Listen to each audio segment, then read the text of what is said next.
जय श्री माता जी। जैसे हमने पिछले वीडियो में देखा था शरद चक्र और उनके मंत्र, तो आपको अब तक याद हो ही गए होंगे वो वाले। आज हमें एक श्री माता जी की वीडियो मिली है ग्रुपिंग को तोड़ने का तरीका। जैसे श्री माता आप लोगों ने सुना ही होगा, फिर भी हम 2 मिनट के वो क्लिप हैं वो इस वीडियो में डालेंगे। तो आप सुन ही लेगा श्री माता ने क्या कहा है ग्रुपिंग को। पर एक और है, जैसे हम बड़ी पूजा में जाते थे, जैसे कोई भी हो, जैसे कृष्ण पूजा, नारगुल की हो, चंद्रवाड़ा की बड़ी पूजा हो, या निर्मल धाम दिल्ली की जैसे होती है ना पूजा, हर बड़ी पूजा, तो अक्सर क्या होता है वहाँ पे ठिकानों पे, या हमारे यहाँ की यथाशक्ति या युवा शक्ति है, वो साथ मिल के जाती है। अच्छी बात है, जो भी अपने एरिया के वो साथ मिल के जाते हैं, पर वहाँ जाने के बाद भी वो एक साथ ही यहाँ वहाँ एक साथ ही जाते हैं। तो ऐसा नहीं करना है। श्री माता जी ने एक स्पीच में और कहा है, पर वो स्पीच मुझे रेफरेंस के तौर पे नहीं मिली है, मैंने सुना है। तो इसलिए आपको ये बता रहे हैं कि एक साथ जब आप जाते हो अपनी कलेक्टिविटी के साथ, तो पूजा के जाने के बाद वहाँ पर आप थोड़े अलग हो जाइए। अलग होने का मतलब कि जैसे 3 दिन की पूजा होती है, तो 3 दिन तक आप थोड़ा इधर-उधर कॉन्टैक्ट तो रखिए, पर एक साथ घूमिए मत ऐसे। आपको क्या करना है, अलग-अलग जो भी सहयोगी वहाँ पे आती है, उनसे जान-पहचान बढ़ानी है, उनके साथ मतलब आदान-प्रदान करना है, चैतन्य का, बातों का, प्रेमपूर्वक सबसे मिलना-जुलना है ना? तो ऐसा मैंने बहुत सारे लोगों को, मतलब योग शक्ति और जो भी यथाशक्ति है, जो सुनते हैं उनको बताया है कि आप जब जाते हो वहाँ पे, तो कम से कम 3 दिन तक जो अपनी कलेक्टिविटी, अपने सेंटर के लोग हैं, वहाँ के साथ ना होकर अलग तरह के, जैसे अलग स्टेट के जो भी सहयोगी है, भैया दीदी, उनसे पहचान करिए, उनसे साथ बातें करिए। क्योंकि जो आपके सेंटर के होंगे, वो आपके सेंटर, तो आप हर वीक में सेंटर जाते हैं तो मिलते ही हैं। वो तो न्यू नहीं है, तो आप कभी भी मिल सकते हैं। पर जो भी न्यू आते हैं, तो उनसे पहचान बनने के बाद अच्छा होता है, आदान प्रदान होता है प्रेम का, निर्वाज्य प्रेम का। ठीक है। और दूसरी बात ये है कि अगर आपके साथ कोई न्यू सहयोगी आता है, जैसे मान लीजिए कि अभी एक सुज़ुकी है, पुराना है, और उसके साथ अभी 6 महीने हो गए उसको, और वो न्यू है, तो वो उसके साथ लें और उसको उसके साथ ही रखिए। क्योंकि वो फर्स्ट टाइम आया है, तो उसको इतना ज़्यादा कुछ पता नहीं होता, इसलिए आपको वो उसको सब कुछ दिखाना है।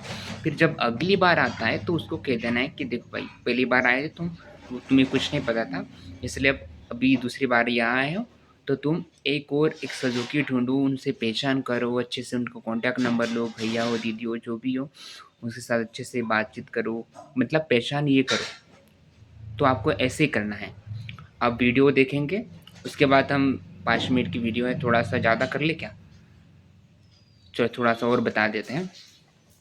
जैसे सेंटर में और भी होता है एक, जैसे वो कभी-कभी गाँव में या शहर में भी मैंने देखा है, प्रसाद के लिए जब सेंटर में जाते हैं ना, सेंटर में, तो प्रसाद के लिए लोग ऐसे, मतलब ये उनके लिए दे दो, ये उनके लिए दे दो, ये उनके लिए दे दो, ऐसे करते हैं ना, मतलब ज़्यादा, जैसे कोई ऐसी अ, भंडारा टाइप होता है, जैसे और माँगो ऐसे होता है।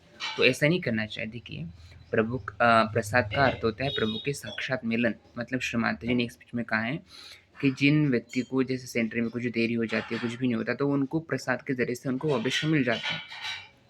तो कभी भी ऐसा नहीं करना है कि और दे दो, मुझे इनके लिए चाहिए और दे दो। बाकी सब भी होते हैं सुज़ुकी, उनके लिए भी प्रसाद चाहिए ना। तो आपको चाहिए कि जो भी आपको मिली है, ठीक है, अगर वो बचती है प्रसाद, तो ठीक है, आप माँग सकते हो, अगर ले जाने के लिए जो भी सहयोगी बाकी नहीं आए हैं सेंटर के, तो उनको दे सकते हो। पर जो बची नहीं है, फिर दोबारा पहले से ही नहीं माँगना चाहिए कि इनके लिए भी दे दो, ठीक है। चित्त को स्थिर करने के लिए देखिए, पहले आप चित्त, क्या होता है कि कभी-कभी पिंगला नाड़ी में अस्त-व्यस्त हो जाता है ना, जब फ्यूचर की प्लानिंग करते हैं। तो चित्त को स्थिर करने के लिए एक सबसे बढ़िया पॉइंट है, देखो, पहले आप तो पिंगला नाड़ी को शुद्ध करते ही हैं। जैसे लीवर इस पे वो क्या लीवर का जो भी मंत्र है, हमारे देवता का मंत्र है, लीवर ठंडा करने के लिए मंत्र लेती भी है आपने। पर एक है श्री माता की स्पीच, जो आपको 10-15 मिनट तक हर रोज़ सुनी चाहिए, और इस बात पे ध्यान देना चाहिए कि श्री माता जी जो 10-15 मिनट में कह रहे हैं, मैं उसको पूरा सुनूँ, एक भी स्किप ना करूँ।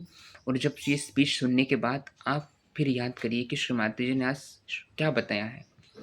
इससे क्या हो जाता है, जब आप श्री माता की स्पीच सुन रहे होते हैं ना, तो आपका अटेंशन, आपका चित्त जो है वो बाहर तरीके से बाहर भटकता नहीं है, वो श्री माता जी की स्पीच के ऊपर स्थिर रहता है।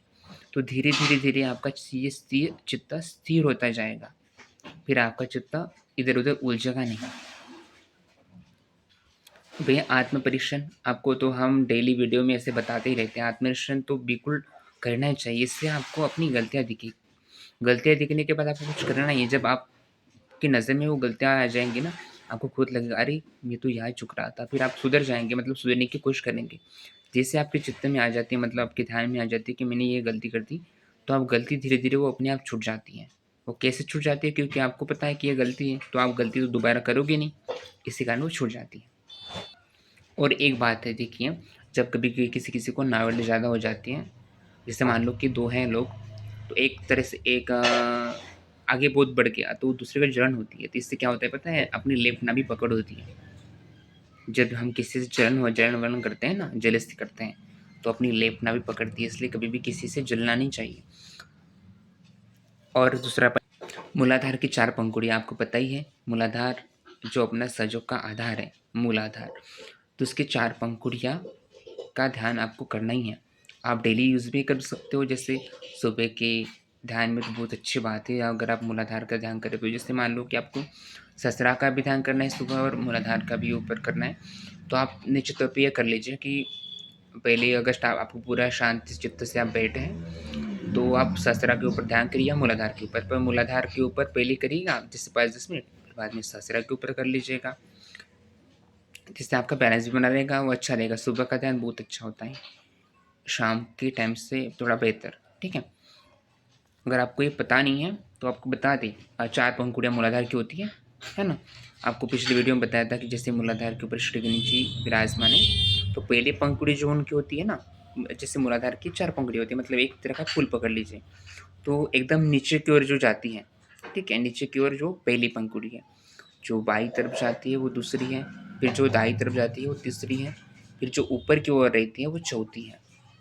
4 पंखुड़ियाँ, ठीक है, समझिए आप। अगर आप मंत्र तो आपको पता ही होगा, निर्मल गणेश, महाकार्तिकेय, गौरी गणेश, ये वाले, ठीक है।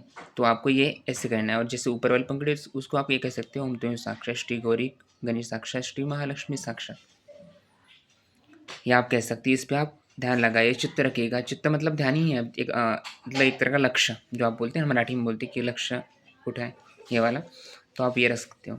अब बहुत हो गया, 2 मिनट की स्पीच भी श्री माता जी की, आप वो सुनिए। इसके बाद हम आगे बताएंगे जो चक्रों के मंत्र कहते हैं ना, तो उसकी जब कैसे पकड़ आती है, उनकी क्वालिटी क्या है, तो सभी चक्रों की क्वालिटी, वो थोड़ा ज़्यादा लंबा होगा वीडियो, तो आप देखिए रहेगा। अगर आप चैनल पे न्यू है तो चैनल को सब्सक्राइब शेयर सबको साथ कीजिए, ताकि हर एक जानकारी आपको मिल सके। जो भी होती है हम खोजने के बाद ही यहाँ लाते हैं, ताकि आप सबको पता चले, ठीक है। मिलते हैं नेक्स्ट वीडियो में। और हाँ, वीडियो श्री माता जी को ग्रुप में तोड़ने का है, अगर आपने सुना होगा तो ठीक है, कोई बात नहीं, अगर नहीं सुना है तो आप वो वीडियो सुन लेगा श्री माता जी स्पीच का, ठीक है, 2 मिनट का है। जय श्री माता जी। जैसे कि हमारे अंदर जो रक्त के छोटे छोटे पेशियां हैं, जिनको हम सेल्स कहते हैं, वो अगर समझ लीजिए एक जगह बैठ गए और 10 सेल ने सोचा कि हम यहीं बैठ जाएं, तो उस आदमी की मृत्यु हो जाएगी, सहयोग की मृत्यु हो जाएगी। इसलिए हम 10 आदमी एक साथ, क्योंकि हम एक ग्रुप के हैं, ये एक ग्रुप के हैं, वो एक ग्रुप के हैं। रक्ताभिसरण जिसे कहते हैं कि ब्लड का जो सर्कुलेशन है वो हमारे अंदर ऐसे खुलेआम से होना चाहिए। तो कोई सा भी ग्रुप नहीं बनना चाहिए। जहाँ ग्रुप आपने देखा बन रहा है, उस ग्रुप को छोड़ के दूसरे ग्रुप पे चले, उस ग्रुप को तोड़िए, उससे कहना चलो इस ग्रुप के साथ आ जाओ, फिर वो उसके साथ आ जाए। इस तरह से जब तक आप नहीं करेंगे, तब तक आपकी कलेक्टिविटी में नेगेटिविटी बनती जाएगी। जैसे कि मैं कहती हूँ कि आपने अगर मथन करके और मक्खन निकाला, मक्खन के कण चारों तरफ है, उसमें एक बड़ा सा मक्खन का ढेला डालना पड़ता है, फिर उसके आसपास सारे जो हैं कण उसको जुटते जाते हैं। पर 4, 5, 6 कण मिलकर के अलग से अगर बैठ जाए, तो जिसने मथा है वो कहता है जाने दीजिए, बेकार, ये तो मक्खन बेकार ही है, छोड़ दीजिए, जो बड़ा है उसको उठा लीजिए। तो सबको मिल मिल करके एक बड़ा सा मक्खन का जैसा स्वरूप है, इसी तरह से आपको भी एक बड़ा सा ग्रुप बनना चाहिए। करते करते फिर एक बड़े सागर में विलीन हो जाना चाहिए। तो एक बूंद को अगर आपको सागर में विलीन करना है तो आप 4-5 बूंद बना के सिर्फ बबूले बनाइएगा। जो भी इस तरह से कार्य करता है तो बबूला बना लेता है, और वो बबूले आप जानते हैं कि 2 मिनट के लिए आते हैं और नष्ट हो जाते हैं, अपने आप ही प्रकृति से ही होते हैं, उसको कोई करने की ज़रूरत नहीं। इसलिए कोई सा भी ग्रुप आपको बनाना नहीं है, सबके साथ एक जैसा मिलना जुलना, सबको एक साथ जाना, सबसे एक साथ प्रेम रखना और सबको एक साथ समझने की कोशिश करना चाहिए।